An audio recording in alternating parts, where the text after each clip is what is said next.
మేము సాయం చేసుకుంటూనే పోయినాం. మరి తెలియని విషయం ఇంకొకటి ఉంది మీ అందరికి. దురదృష్టవశాత్తు మడమ విరిగిన తర్వాత డాక్టర్లు చెప్పారు 6 నెలలు కదలొద్దు అని. కదిలితే మారడానికి చాలా టైం పడుతుంది అని అన్నప్పుడు కాలు 1 నెల రోజులు అసలు కింద పెట్టనీయొద్దు అన్నారు.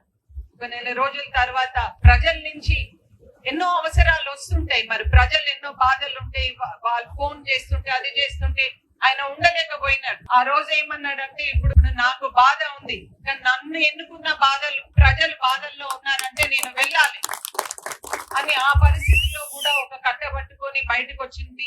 మీరందరూ చూసుంటారు, పేపర్ లో చూసుంటారు, టీవీలలో చూసుంటారు. అది ఆయన కమిట్మెంట్. మీరు ఎన్నుకున్నందుకు ఆయన చేసిన సేవ మీకు. అదే కాకుండా 1-2 సంవత్సరాల క్రితం ఆయన పుట్టినరోజు నాడు వేడుకలు చాలా ఘనంగా చాలా పెద్ద ఎత్తున ఏర్పాటు చేసినారు. ఆ రోజు చిచ్చుబుడ్లు పెట్టినారు. దురదృష్టవశాత్తు అది వచ్చి సార్ కాలు మీదనే పడింది. ఎడమ కాలు చాలా పెద్దగా కాలిపోయిందమ్మా.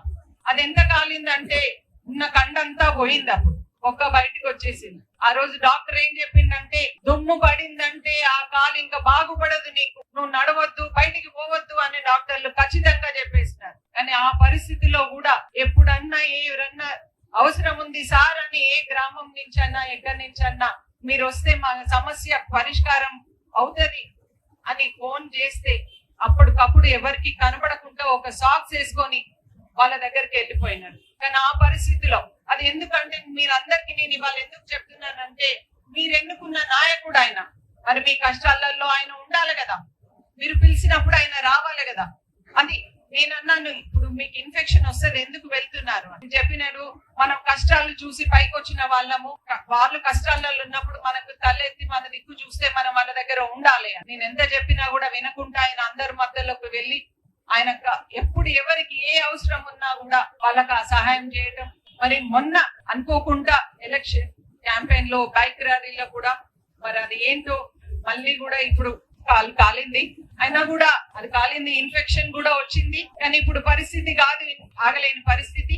అది నేను మీకు అందరికీ ఈ విషయం ఎందుకు చెప్తున్నానంటే, ప్రజల పట్ల ఆయనకున్న అభిమానం. నన్ను ఎన్నుకున్న ప్రజలకి నేను మోసం చేయను. నేను ఎట్టి పరిస్థితుల్లో ఉన్నా, ఏ కష్టాలలో ఉన్నా కూడా నేను వాళ్ళు పిలిస్తే నేను ఉండాలి. మేము ఇవాళ 5 సంవత్సరాలు కష్టపడ్డాం.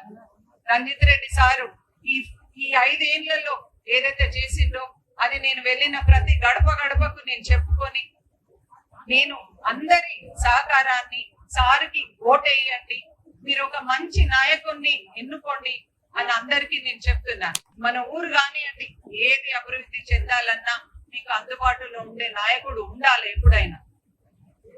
అందుకోసమని నేను వెళ్ళిన ప్రతి గడపకు నేను అదే చెప్తున్నా, అందుబాటులో ఉండే నాయకుడిని ఎన్నుకోవాలి అని.